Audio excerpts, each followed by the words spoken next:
let's do this. Roadmap to a 4-hour work week. I'm going to give you guys the exact step-by-step process so you guys can leave here with a complete outline of exactly what to do. How does that sound? Great. Dang, you guys are so hyped. This is freaking awesome. So, before automating your agency, there's one very important question that you really have to ask yourself. And actually, I guess you can ask yourself after, but a really important question to ask is, how far do you want to grow your agency? Because that's where we're going to start here. So, do you want a lifestyle agency, or do you want a CEO, owner, lifestyle agency? First one right there, like just a lifestyle agency, I'll show some picture examples of this in a second, is around $25K per month automated. So that would be around $15,000 to $20,000 per month profit. You know, the expected time, about the time that it took me to do this, was 1.5 to 2 years. So that's starting from literally zero experience, zero skills, up into it being completely automated and working only 4 hours a week. Versus your other option is to build $100,000 plus automated marketing agency. So you get to $100,000, but it can continue to grow on its own far beyond. So, you know, eventually over the next year or two, it should become 2 to 3 to even $1 million per month agency. And with that, you can easily generate over $100,000 per month profit from your agency. Now, of course, that's going to take a little bit longer. It's going to be a lot harder, and it's going to take 3 to 5 years. So let me kind of give you guys, you know, a little bit of a perspective, right? Because what happens in our human brains is, as soon as we accomplish something, all of a sudden we're like, oh, now I want the next thing. So I recommend you to think ahead. When I get this thing, what's the next thing I'm going to want? So that way you can go straight to the final thing instead of going to each thing and be like, fuck, now I got to do this, and restart over and over again. So look at the bigger picture and start thinking more long term. Thank you, sir. Changing mag. Take the time to actually think about the bigger picture and think about a little bit more long term. Think about, okay, if I hit this goal, like, what am I actually going to want to do with my life then? What would I do if I had all the money that I wanted? Like, take the time to really think about this stuff, and it will allow you to get your full purpose and your full mission that will allow you to be much more motivated. So this is what a lifestyle agency is like. This is what it's like to make anywhere from $10,000 to $20,000 per month profit with your business. You're able to, you know, live in a very comfortable house. You're able to travel whenever you want, and literally travel anywhere you want in the entire world. It's freaking amazing. I can't describe like how good of a feeling that is and how free that is. But there is a limit. Eventually, you're going to travel everywhere you wanted to go. What are you going to want to do then? Well, then, where I'm kind of working towards now, is you've got the progression to, so you've done a lifestyle agency. It's probably just you and like maybe 1 or 2 other employees. That's, in my opinion, is not really a real business, to be honest with you guys. That's more of just like, that's exactly what it describes. It's a lifestyle business. It's just, you work a couple hours a week, but you have a great lifestyle. And that's totally fine. So a lot of people would love to just stay that their entire life. That's up to you to decide. For me, I've always wanted from the very beginning a little bit more than that. So that's why right now I'm currently working on is almost accomplished this, the CEO to owner life. Actually owning a business. Owning a business is different from having a lifestyle agency because with a lifestyle agency, you still have to put in work every single week or it's going to stop making money. So, but as an owner, you set up a business in a way that it continues to grow on its own with zero work. That's the big difference there. And the other big difference is you make a lot more fucking money. Now, one of the interesting things about this is that you probably wouldn't expect, actually, that I've personally really, really enjoyed is the challenge. The challenge of actually building a real business with, you know, multiple employees, 8 to 10 employees right now. It's like a completely different thing. You have to level up to a whole entire another level, and it's way fucking harder. But if you like playing video games, you like a challenge, you feel like you're up for the challenge, it's actually really fun, and it makes you such an amazing person. It allows you to be able to, at this point now, I know any business I would start, I have the skills to make it extremely successful. If I was just to stay at my lifestyle agency, I don't think I would have that ability, to be honest with you. Yeah, I would be good at making a marketing agency, but if I ever wanted to start a real company with like employees and stuff, like that wouldn't really work. I wouldn't have the skills necessary in order to do that. The second part of that is it allows you to work towards a bigger purpose.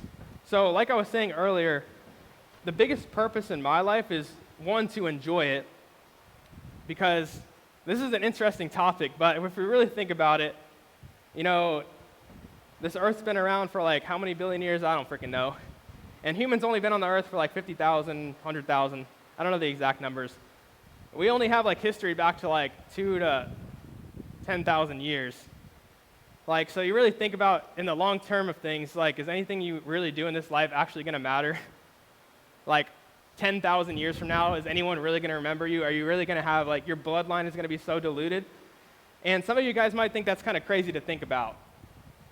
It's kind of like it kind of like hurts your ego a little bit, maybe, even. But in a way, you can actually see it in that it actually takes the stress off your shoulders. You still only have one life, so you better live it to its maximum. But at the same time, make sure you enjoy it. So, my bigger purpose is to make a better education system for children so they can actually have a great opportunity to live a better life. Like, I couldn't only imagine if I would have been able to know everything now at like the age of 13. Because also when you're younger, your brain actually works a lot faster and you learn a lot quicker.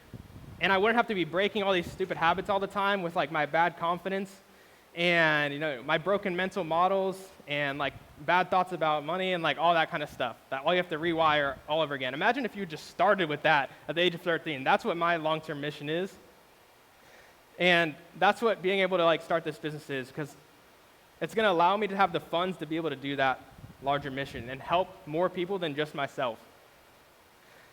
So a CEO and owner life is different because with a lifestyle agency, you can really only help yourself. But when you're an owner, you're able to help a lot of other people. Could you imagine buying your mom or dad a car? I'm not saying, we didn't do that, by the way, but one day I will. Like, you're able to actually pick people up, just like Jared was talking about, getting people out of the hole. I can't tell you guys how much, like, how thankful I am and how amazing it feels to be able to help some of you guys out of the holes that you guys have been in. And I'm really grateful to have all of you guys here and be able to help you guys with that. You could buy this freaking mansion. How sick would that be? Also, I kind of want to get a Tesla Roadster. Not kind of want to, I will. And I've been able to build an amazing team. They're all over there. Thank you guys so much.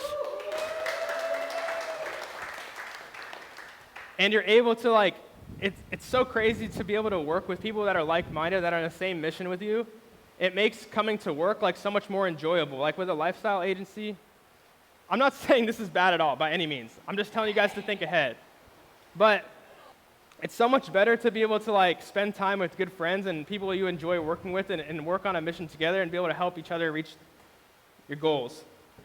So we're going to start with easy mode first, which is the 4-hour agency work week at $25K a month profit. It's kind of usually like, that's kind of around the maximum.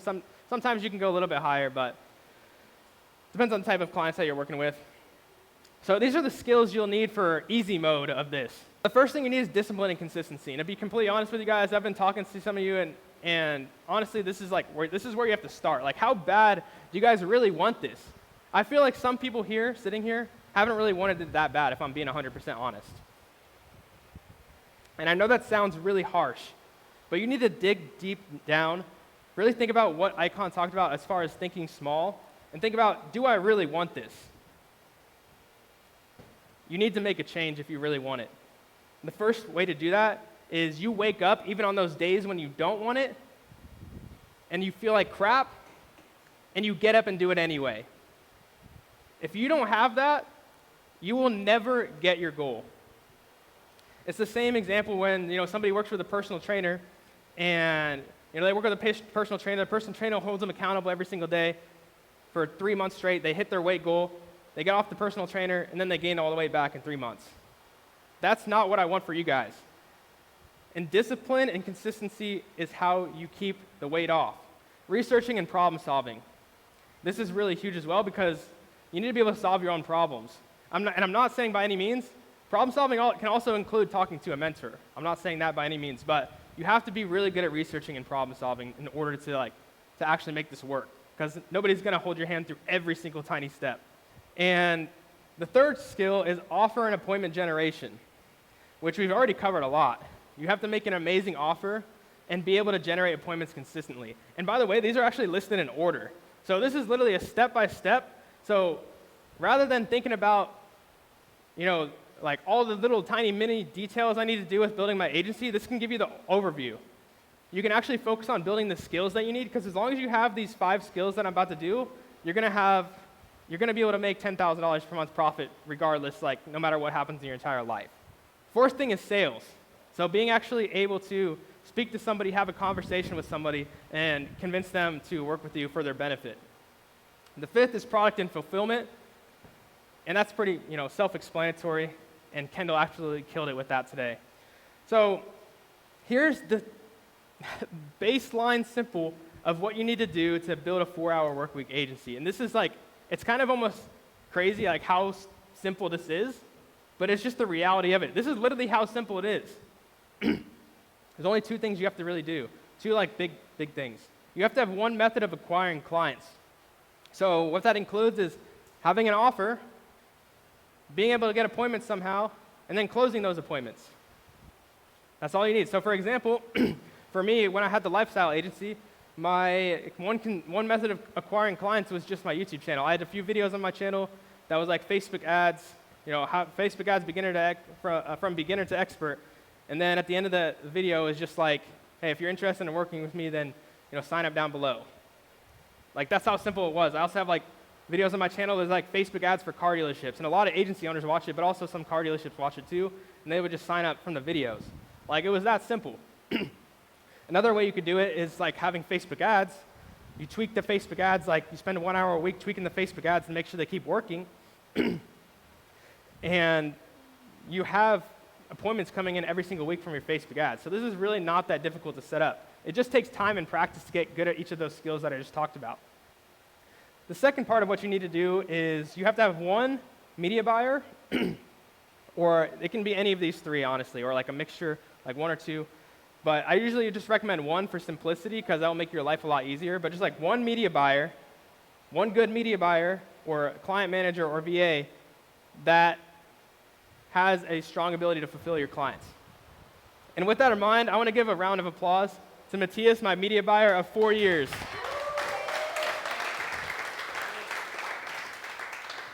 This guy's freaking amazing. So you got to find yourself a Matthias that can fulfill with your clients and actually talk to them on a regular basis and allow them to win as well. And to do that, you can do it a couple different ways. You can pay them a salary, you can pay them a percentage of each client, but just simple but strong fulfillment. That's really all you need. That's all I did to build a 4-hour lifestyle. It literally breaks down into that small. Who here thinks they can do that at least? Okay, perfect. Let's jump on to hardcore mode then. The 0-hour agency work week. This is hardcore mode right here. If I knew how hard this would be, I don't know if I would have done it again. I'm just kidding. I would have definitely done it again anyways, because I love the challenge. This is $100K per month and beyond.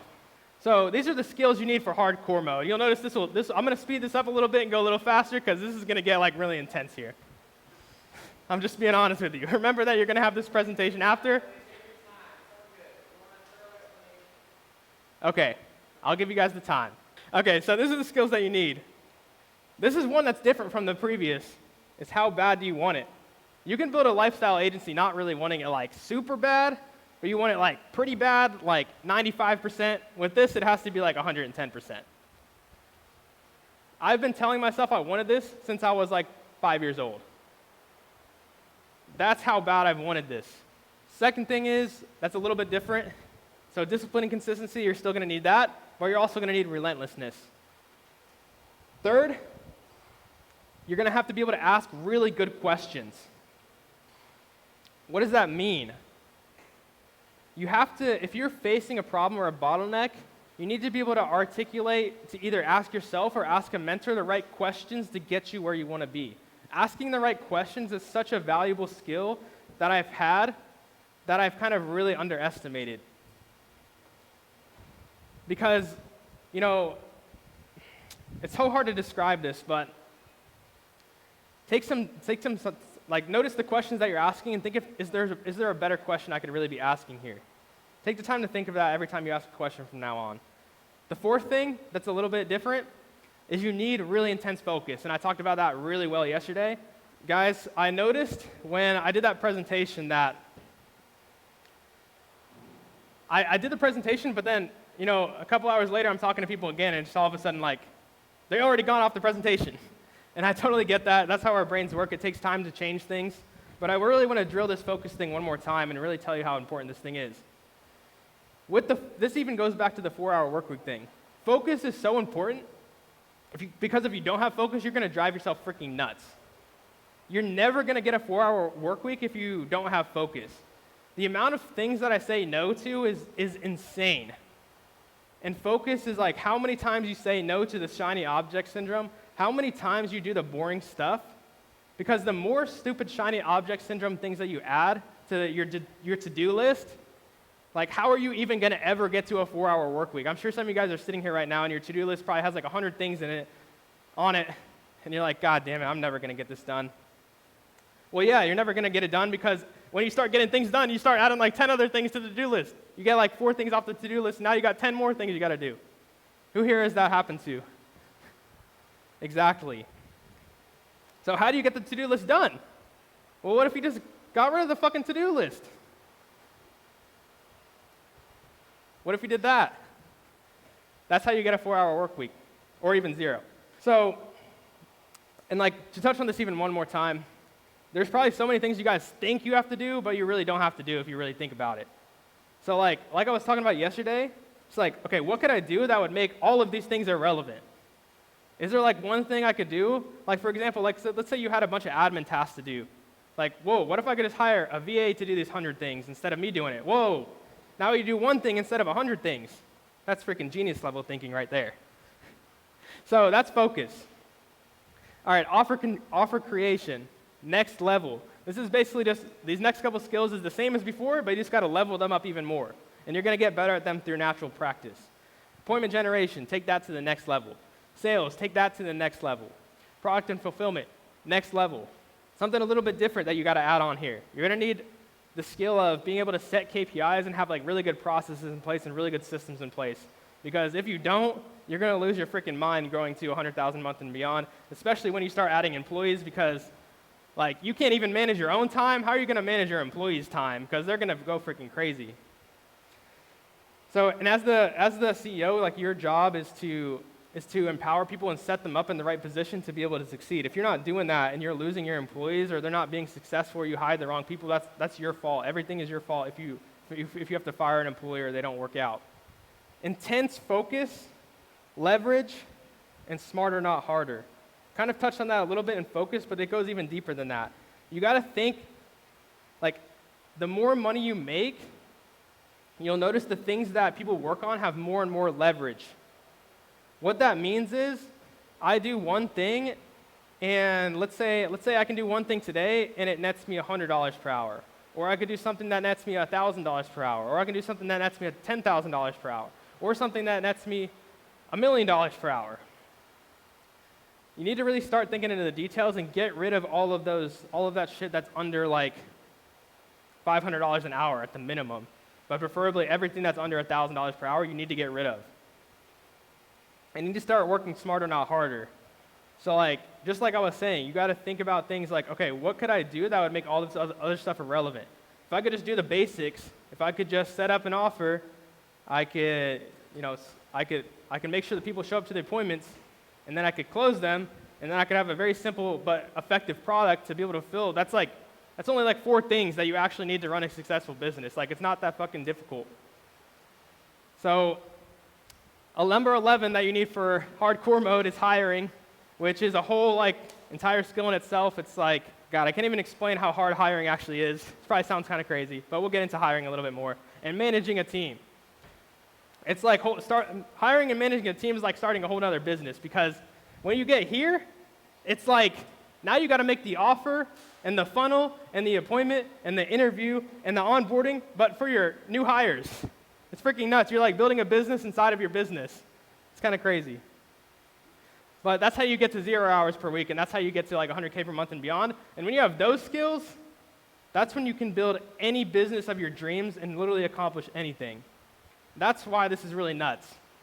So I'm going to walk you through the 4 stages of this hardcore mode and literally give you this exact like step-by-step of like what things you need to do. And if you start noticing yourself doing things outside of these, like check back in on this like every once in a week and start noticing how many things you start doing outside of this. It's going to be freaking insane.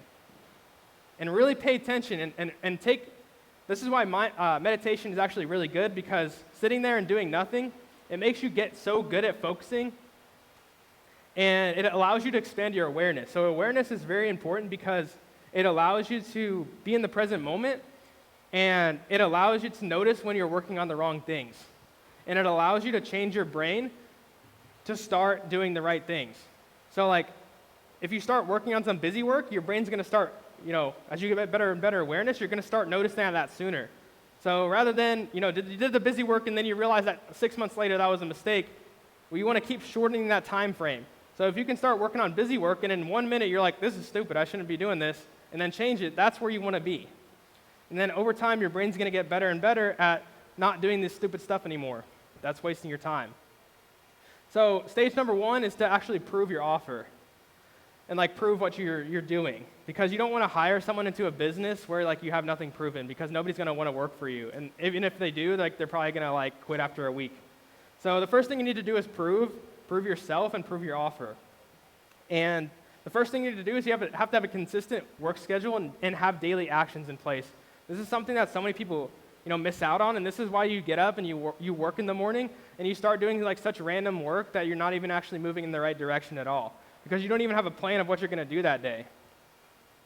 So like either first thing in the morning, or what's even better is the day before, or even on Sundays in the evening, like plan out your entire week and have exactly what you're going to accomplish that week and have like a daily action to go with it. That way you can't get off track, because it's really hard to wake up in the morning and you're tired and then you just start doing like random stuff. So you actually have to have a plan to get where you want to go instead of like a to-do list. So a plan is much more effective than a to-do list. And that's what you want to have. Daily action. So like what I mean by daily action would be, I need to work on my ads 1 hour a day. Do this 1 hour a day, and like have like, you actually want to have a schedule of like what you're going to do, and that way you won't be able to do all this busy work. Second thing is niche research. You really need to understand your niche. I already kind of touched on this in my last call, so we're not going to go into that, but you got to know your niche well. You got to have a good offer. You have to have a basic product. So MVP stands for minimum viable product. So what that means is, this is a big mistake that I made personally when I started out. I tried to make my product perfect when I had like 3 to 5 clients. You can't make your product perfect when you have 3 to 5 clients, because there's not enough data points to actually make a good product. You don't even know like what even works yet at that point. So you only want to start off with a basic product, like the minimum that you can do to like actually get the result that they want. So that it's not, you don't want to overcomplicate it, you want to keep things super simple. And like one thing I want to touch on that, like keeping the product super simple, you want to continuously do that throughout the journey. I was actually talking to somebody about this today, about like a lot of times you can do addition by subtraction. Normally when we think about making a product better, we usually think of like adding more things. But a lot of times you can actually make a product better by getting rid of things and doing less things. And that's when things are really crazy, because it makes it way easier for you to fulfill the product, and the client gets a better result, and it's less work for them. So it's actually a lot of times better to remove things rather than add things. So fifth thing is appointment generation channel. We talked about that. Have a sales script and a demo, and close a few deals to prove the above. There you go, 0 to 5 clients. When you get to 5 clients, you can move on to the next step. And once again, we're going to have this for you after, so you can go back and check in on this. But I kind of like right here, I just want to explain it so you have it in your mind. Stage 2 is going to be the grind, to be honest with you guys. This is kind of like the grind stage. And you have to grind, because if you don't grind, you're not even going to get the skills that you need.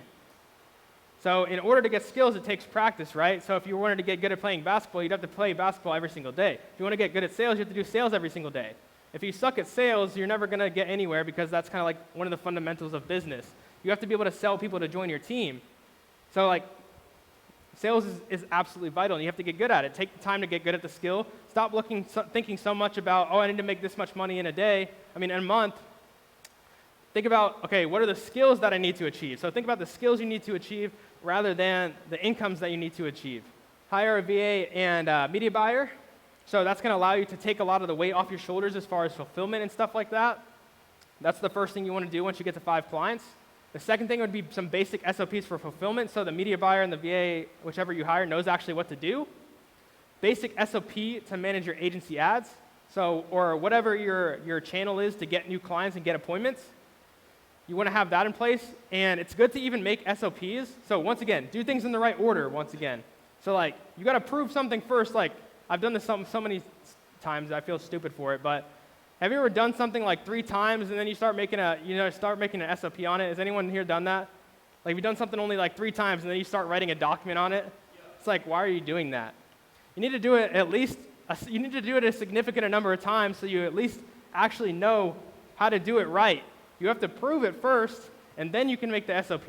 But the SOP is helpful even if it's just for yourself, because it allows you to be, like, when you have a bad day or you have a bad mindset, it allows you to still wake up and do the right things in the right order.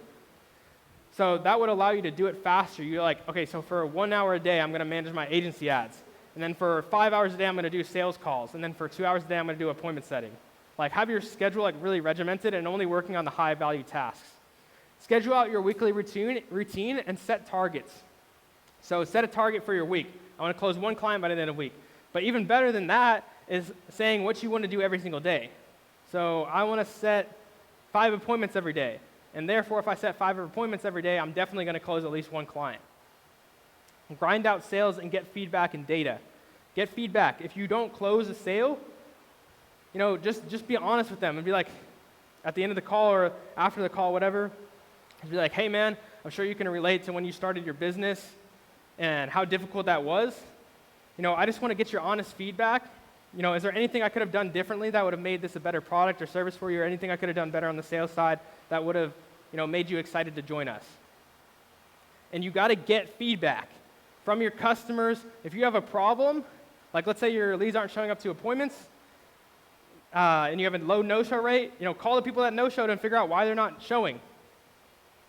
Then you can go back and fix the problem. A lot of times we see a problem and without even getting anyone's feedback, we're just trying to think of solutions in our head we don't even know if that's the right answer. So make sure it's the right answer first, and make sure you get feedback. And the funny thing about that is, if you ask somebody after the sales call or at the end of the sales call, on their feedback, you can literally just use their feedback to close them then. It's kind of hilarious. So the 6th thing is you want to set up a CRM. That's a customer relationship management tool. Who here knows what high level is? Okay, so almost everybody. That's perfect. High level is the perfect CRM for agencies. It's freaking sick. But you need to set it up in an organized way so you can see your sales KPIs. That part is very key, because if your high level is just a big mess and you have people with all different messed up pipeline stages and all that, on the main dashboard you can see the percentage. It shows a little picture of a funnel, and you can set each of the stages to have the pipeline funnel has a percentage. So then you can see at any given time, you can set the dates and you can see what your show rate was, how many people showed up to their appointments, and you can see how many you closed, how many leads you got. Set it up in an organized way so you can actually see how you're performing on a week-to-week basis. And this is going to become really important when you hire a salesperson, because then you're going to be able to really see if they're performing at the same level that you are, or at least doing a decent amount. Number 7, lead reactivations. So sending out a text message blast or a voicemail blast to your leads that you've generated in your high-level system is actually awesome, because you can just get a burst of appointments in a day. Let's say you have 100 leads that you've generated from Facebook ads. Send them all a text blast of a new offer or a new thing that you have. You can probably set 10 appointments that day or in the next day. So you can get appointments really fast that way and close some good deals. Improve your show rate if needed. The way you do that is through calling everybody when they first opt in, a couple things like that. I don't want to go too detailed into that. An SOP and a script for sales and demo. So you're going to need that for when you hire a sales rep, because any good sales rep is not going to join your team if you don't even have a proven sales process. Like, I'm just being 100% honest with you. So to hire someone when you don't even have, when you aren't even good at sales, like why in the hell would any good sales rep want to work with you? Like, you have 3 clients. Why would a good sales rep work with you? So you need to do the basics first and do things in the right order. Stage number 3. Who's excited for stage number 3? Let's go. You guys are freaking awesome. So let's get into stage 3, which is 20 to 50 clients. First thing you're going to want to do there is you're going to want to set up a client tracker. So Kendall, I think, talked about this today, and we use Monday.com. So we just have all of our clients' info on it, like their address, like if their ads are live right now, you know, a bunch of stuff like that. If you guys absolutely need, we can get you guys like a template or something and show it. And I don't know if Kendall, did Kendall show it today or no? Okay. Okay, sounds good. I'll work on getting some kind of template for you guys. So what a client tracker does, it's like you put the revenue that they're at, if they're currently live, you know, a bunch of stuff like that. So, and you can also put comments on each client every time a change is made. That way your account managers can actually know like what's been going on with that client. So instead of like the media buyer and the account manager having to like chat every single time they make a change for the client, you put a little comment on each client, and then you can see like the account manager every time they talk to them once a week or whatever period of time, they can know exactly what happened without having to communicate. So keeping things very simple. You want to set up a Slack channel if you haven't already. So, because now you're going to start adding a couple more team members. And like, once again, this is an example, like, if you only have 1 employee, you don't really need a Slack channel. I mean, you could have a Slack channel, but just like, literally just DM back and forth, I guess. I don't know. But like, don't be spending as much time, like, why would you make 10 Slack channels if you didn't even have any employees to use them? Like, it's kind of dumb stuff like that for some reason we do. And don't be doing that kind of stuff. But now is the time to set up a Slack channel, because we're about to hire some people. All right, you're going to want to set a mission and vision for the team. This is for the team, not for you. This is not about what you want, like what your mission is, because to be honest, nobody gives a fuck about that. Like, why would somebody want to work with your company? So with like, what's Elon Musk's company that's like doing the spaceships? SpaceX? Yeah, so like their mission is to get to Mars. Like, that's very simple, it's very easy to understand. Like, a lot of people are going to be interested in that. So think, what would be your mission, your vision, why would somebody want to work for your company? And you're going to need that before you start hiring people, because if you don't have that before you start hiring people, why is anybody good going to want to work for you? And in order to grow a business on its own, the employees have to be really damn good. And start prospecting for a client success manager at this point. That's the same thing as account manager, by the way, pretty much. But I like to call it client success manager because a lot of people think as account manager and the wrong thing. Like, a lot of people think account manager is just like somebody to speak with the clients and like put out fires, but that's not at all what that's about. A client success manager is so much more than that. They're really like a coach for the business. They provide extra value. They can upsell clients for you. So it's so much more than just doing some basics tasks. A client success manager is actually really, really important. Because if they are able to upsell for you, like, that's going to add an insane amount of revenue to your business. If they're able to keep clients and reduce your churn rate, that's going to be worth so much money for you. So don't cheap out on a client success manager. Like, take the time to find somebody that's actually good. And from there, you're going to want to SOP on the entire onboarding process, including expectations and training. So the onboarding process of your new employees.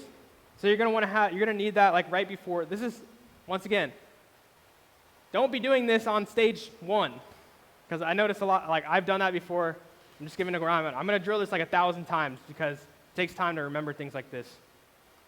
So you're going to want an SOP on an onboarding process. So like in the expectations, so if you have a client success manager, you're going to tell them exactly what you need them to do every single day. So there's no freaking questions. If they're not doing that after a week, you fire them. Like, you got to be really strict with this stuff, because if you just hire someone and like hope they think they're going to figure out what to do, like, it's not going to work. They're just going to just pretend like they're working and doing busy work, but they're not actually accomplishing anything. And that's why you need to give them a step-by-step process to follow, just like you should be giving yourself. So that was for onboarding process, including expectations and trainings, and that would be for your client success manager so they know how to onboard new clients. And actually set the expectations right for the clients, like how long it's going to take to get results, like what their responsibilities are in order to make this work, like very, very, very clear.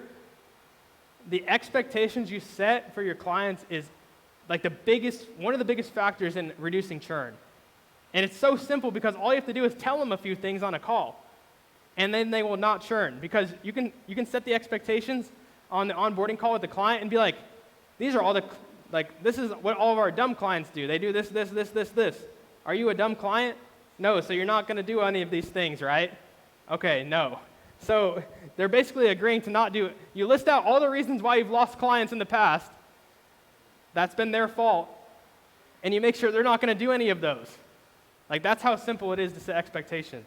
Set up basic onboarding for new team members and their KPIs. So I kind of talked about that already. KPI, by the way, is key performance indicator. That's like what their targets are. So for example, if one of your targets for your client success manager might be to ask every one of your clients for a referral every single month or something like that. And like keeping them accountable to a few things like that you need to actually be seeing from them. Or they need to upsell at least like 1 client a month or 2 clients a month, whatever a fair thing is to do. Start small and build it up as they actually accomplish the goals. Hire a, did I actually make that? Oh, I said start prospecting here and then hire one.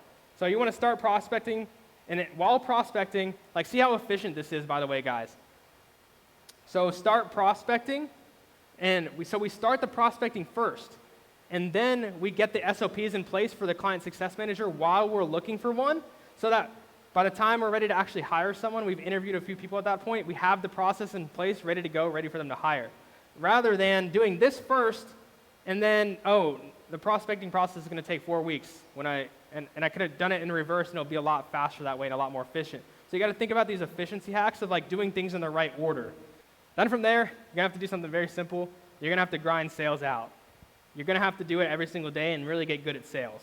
It's like a non-negotiable. And then from there, once you really grind sales out, you've got the process proven, you're getting up to that more of that like 30 to 50 clients, you want to hire a beast sales rep, because now you've got the process proven. Somebody's going to be really motivated now to join your team. Now you have the ability, because you have a consistent way of closing clients every month. You've already got it proven. Now it's going to be really easy for you to hire a beast sales rep. And you really want somebody beast. You want somebody that's like 3 times better than you. And for every hire you make, you always want to hire people that are better than you. That's very, very important. They have to be better than you, because if they're not better than you, then the business is not going to grow on its own. You're always going to have to keep putting up with things. And yes, it might take a little bit longer to find someone that's better than you, but it's going to pay off in the long term. So from there, you're going to need to make your product effing amazing. I kind of talked about that yesterday in the process. After you've got enough clients to get good data down, now is the time to make your product amazing. So good that clients refer other clients and tell people about your product without you even asking them. Because when you do that, the sale, that's when your business is going to exponentially explode. Stage 4, remove yourself. This is the last stage. This is when you're at 50 plus clients. You need to build an amazing team. Let me give you a really good example that I've been kind of thinking about lately.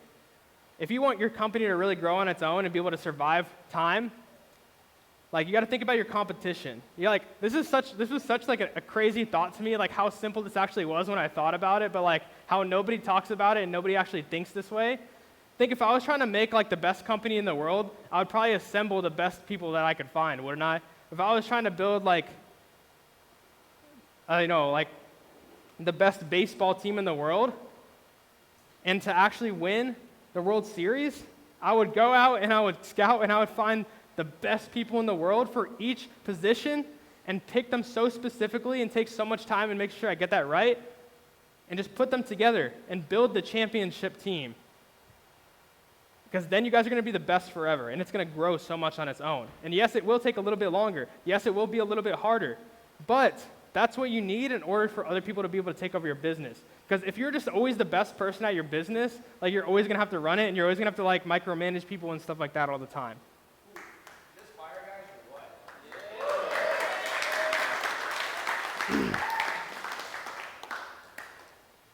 So really ask yourself the question, do I have the championship team? Do I have the best player in every single position? Or does I have the high school baseball team? Or even the t-ball team for some of you guys. You got the freaking t-ball team of VAs trying to do this. They're sitting here like this. And then the ball goes backwards somehow.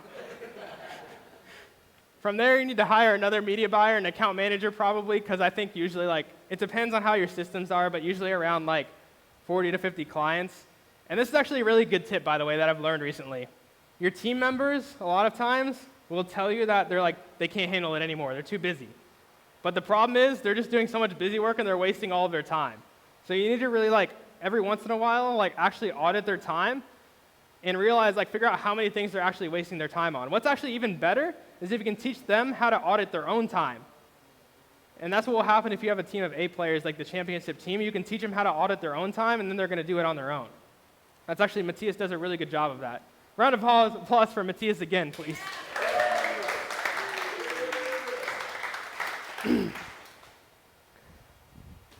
Yeah, so if you're at 20 clients and your media buyer's oh, I can't do any more, it's probably because you have they're probably doing way too much random work and not actually really actually working very efficiently, at least.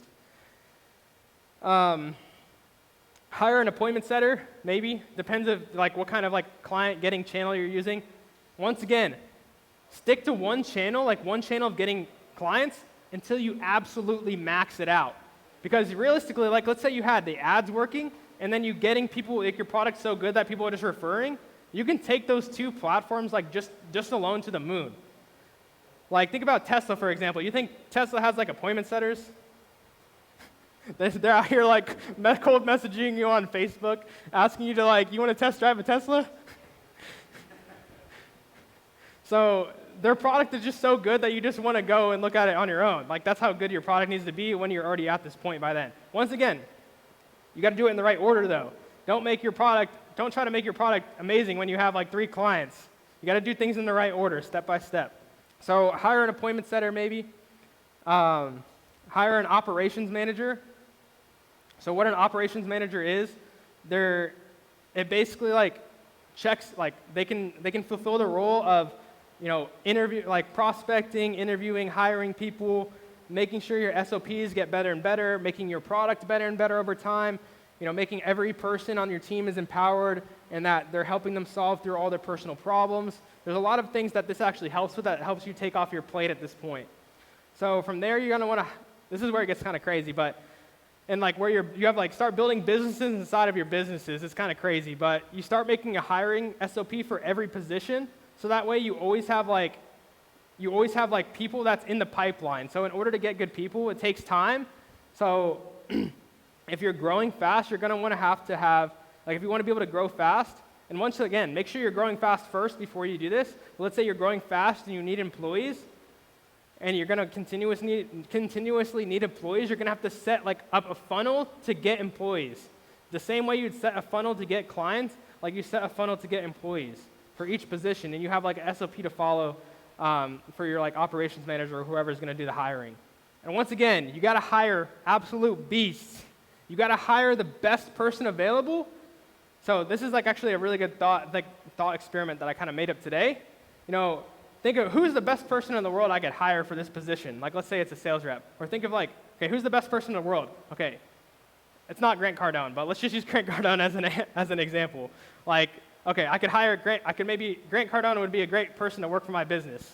But obviously Grant Cardone's not going to work with my business. So who's one person down from that might be able to work for my business? Keep going down, but as high as possible that would actually be willing to work with your business. That's how you'll be able to get the best person that you possibly can.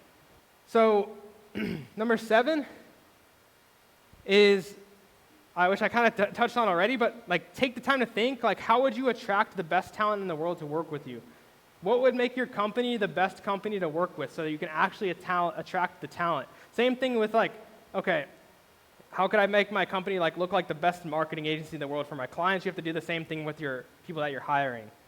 And then the final thing, I think this is the final thing at least, yep. Your CEO, once again, every person that you hire has to be better than you. So even the CEO that you hire has to be better than you, and they have to be hungrier than you. If they're just there to collect a salary, then there's literally no point to it. All right, so this is the last slide. So this is the fully automated team. This is basically the team you need to have in place so that your agency can be fully automated and work 0 hours per week and actually grow on its own. You need to have one CEO/operations manager.